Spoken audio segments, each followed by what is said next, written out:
Quem tem mais idade viveu, quem tem menos idade, outro dia eu tomei um susto com a Débora Alfano, que eu falei que se a gente tivesse feito uma foto que a gente fez juntos no camarim, e a gente tivesse feito essa foto quando eu estava na faculdade, ela ia estar no meu colo, porque ela ia ser bebezinha. Aí eu descobri que ela não podia estar no meu colo, bebezinha, porque ela não existia. Não era nem nascida ainda. Pelo amor de Deus, eu tomei um susto. Mas, enfim, os mais jovens, como a Débora Alfano, leram a respeito, os mais velhos viveram isso. Que foi uma crise, aliás, duas crises, mas que marcaram um período da história do mundo. As crises dos anos 70, crise energética pesada, sem precedentes, a crise do petróleo. Foi uma crise que começou quando os principais países produtores resolveram reduzir a produção de petróleo, o preço do barril, disparou. Coisa muito simples de entender, né? Menos oferta, disparou. Era uma fonte barata de energia, virou uma fonte cara de energia, aliás, caríssima de energia. Sofrimento mundial. No Brasil, posto de gasolina passou a fechar no final de semana. Fila. Cena que a gente vê na televisão agora, em outros países. Tinha fila. Aí a Petrobras, ela fez uma campanha para as pessoas economizarem combustível. Era um plástico que colava no vidro dos carros, era parte da campanha, para as pessoas não fazerem uma série de coisas. Por exemplo, não andar a mais de 75 km por hora, não ficar acelerando com o carro parado, não acelerar sem necessidade, não andar em segunda marcha quando podia andar em terceira, enfim, quando pudesse. Esse período teve dois gatilhos, 1973 e 1979. E eu lembro desse momento, a gente citou isso várias vezes na cobertura da guerra da Ucrânia, porque o petróleo agora disparou uma nova crise energética. Só que essa crise energética, ela é pior do que a crise energética dos anos 70. Porque a crise energética dos anos 70, ela abriu a porta para uma série de alternativas. O pró-álcool brasileiro, né, o etanol brasileiro, é fruto disso. Mas essa crise de agora, ela não atinge só petróleo. Não que fosse só, hein? O mundo era muito dependente do petróleo, obviamente menos hoje. Mas não atinge só petróleo. Atinge petróleo, atinge carvão, atinge gás. E mais do que isso, não se trata de um fechamento temporário. Você não sabe quanto tempo vai ser, mas você percebeu que essa dependência do gás russo, do petróleo, é um problema para as economias. Dos anos 70 para cá, claro, todo mundo foi cuidar do seu, mas o mundo ainda funcionava numa certa lógica. Agora, e agora? O que a gente faz? Então, movimentos que levariam anos, agora tem que ser feitos em meses. Movimentos que não seriam feitos, vão ter que ser feitos. Pega a Alemanha, maior potência econômica da Europa. Para enfrentar a queda no suprimento de petróleo e gás da Rússia, que vira desespero quando tem inverno, né?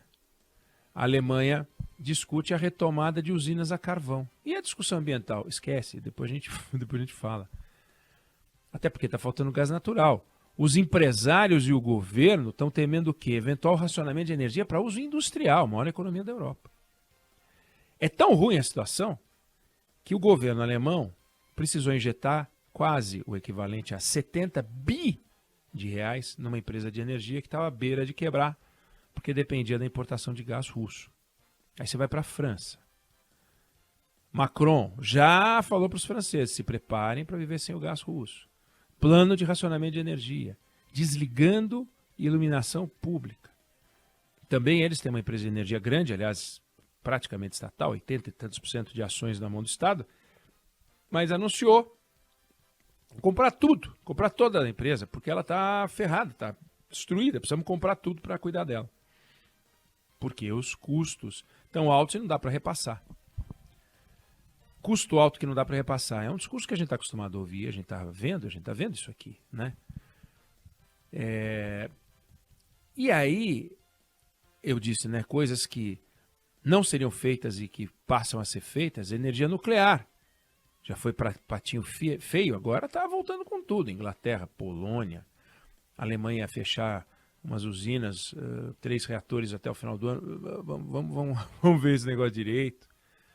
França treinando trabalhadores para operar os reatores que vão ser montados. Estados Unidos montando programa de subsídio para manter as usinas nucleares em funcionamento. E usina nuclear precisa de água, para ter o resfriamento, precisa de água, muita água. E Ixi, perdemos o contato com a Eneg, travou. Voltou? Eu acho que é o sinal na sua casa muito grande, viu? Ou a chuva em São Paulo. E aí, Eneg? não, chuva em São Agora Paulo. voltou. Você está me ouvindo bem? Agora sim. Na verdade não voltou. Eu estou usando agora um aplicativo do celular e entrando pelo sinal do celular. Não deve estar com o mesmo grau de clareza, Ah, tá com um pouquinho de eco, mas dá pra te ouvir bem. mas dá para conversar. E então, deu um pau aqui, deu um pico de luz. Quando deu o pico de luz, a internet foi para o vinagre e aí a gente perdeu o sinal, porque também o nosso equipamento depende da energia. Nós falando de energia. Mas eu dizendo, portanto, que coisas que não seriam feitas no campo da energia passaram a ser feitas. Investimento em energia nuclear, né? Haveria o desligamento de alguns reatores, já não vai haver. Então, quando a gente vê a discussão sobre preço do petróleo aqui no Brasil, a gente está no meio de uma mega crise de energia. E o que a gente tem que discutir, em vez de ficar discutindo se a Petrobras tem que aumentar, se a Petrobras não tem que aumentar, quanto tem que ser o aumento? Claro que tem que discutir redução tributária, claro que tem que discutir os custos, é evidente que tem que discutir tudo, mas a gente tem que discutir investimento. A gente não pode ficar na mão dos outros ou na mão de um modelo que está sendo questionado, como a gente pode ver. E não é um modelo brasileiro, é o modelo de suprimento de energia do mundo, essa interconexão, como é que isso funciona. É isso que está hoje sendo discutido. Então é uma discussão madura que tem que ser feita, e quando a gente olha para fora, a gente vê que não é uma coisa de exclusividade brasileira, né? A solução para isso, investimento, que é tudo que a gente não tem, que é tudo que a gente não faz, que é tudo que a gente não discute. Tudo que a gente discute, vamos tocando como dá, vamos ver como que a gente faz, meio que no improviso. Você tem setores da economia, infraestrutura, né? Energia, fundamental. Como é que você faz para colocar uma planta industrial em algum lugar? Como é que você vai desenvolver o Nordeste brasileiro? Como é que você vai manter o crescimento ou gerar crescimento? Porque no Brasil o crescimento é gerar crescimento se você não tem energia. Isso é fundamental. É isso que o mundo está discutindo nesse momento de um jeito como nunca discutiu.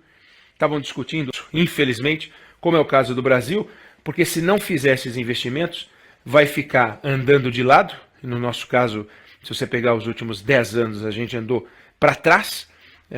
A gente tem que avançar. Então, para isso, nós temos que enfrentar essa discussão.